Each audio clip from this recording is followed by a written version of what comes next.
घने जंगल में एक बड़ा ताकतवर भालू रहता था। जंगल के सब जानवर उससे डरते थे।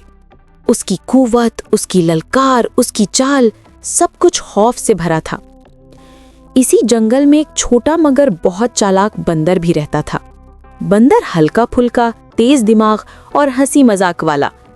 मगर एक चीज उसे तंग करती थी, उसे हर कोई कमजोर समझता था। एक दिन जंगल में एक अजीब मसला खड़ा हो गया। जंगल के बीचों बीच एक पुराना दरख्त गिरने वाला था और उसके नीचे एक छोटा सा हिरन का बच्चा फंसा हुआ था। सब जानवर परेशान थे। भालू जोर से बोला, मैं हूं सबसे ताकतवर, मैं इस दरख्त को उठा लूंगा। सब ने तालियां बजाई।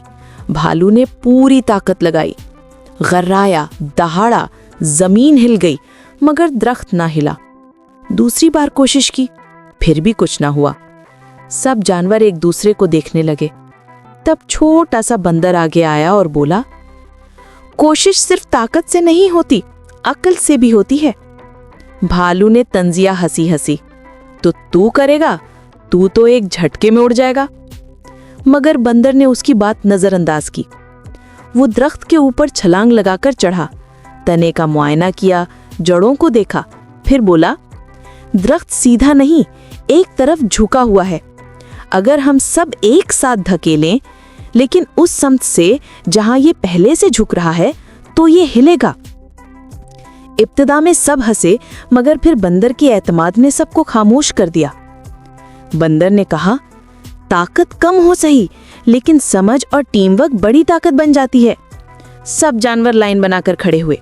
हिरन, लोमड़, खरगोश, भेड़िया और आखिर में भालू भी आकर खड़ा हो गया। बंदर ने गिनती शुरू की, 1, 2, 3। सब ने एक साथ जोर लगाया। दरख्त चरचराया, हिला और फिर ढम से एक तरफ गिर गया। हिरन का बच्चा आजाद हो गया। जंगल तालियां बजाने लगा। भालू शर्मिंदा होकर बंदर के पास आया और बोला, आज मैंने सीखा कि सिर्फ ताकत से कुछ नहीं होता, अक्ल और टीम वर्क ही असल ताकत है। तुम छोटे हो, मगर तुमसे मैं बड़ा सबक सीखा है। बंदर मुस्कुराकर बोला, बड़े वो नहीं जो ताकतवर हों, बड़े वो हैं जो सीखने का हौसला रखते हैं। कभी खुद को कमजोर न समझो, कभी किसी को कमजोर मत समझो। जीत हमेशा दिमाग, हिम्मत और टीम वर्क की होती है, सिर्फ ताकत की नहीं।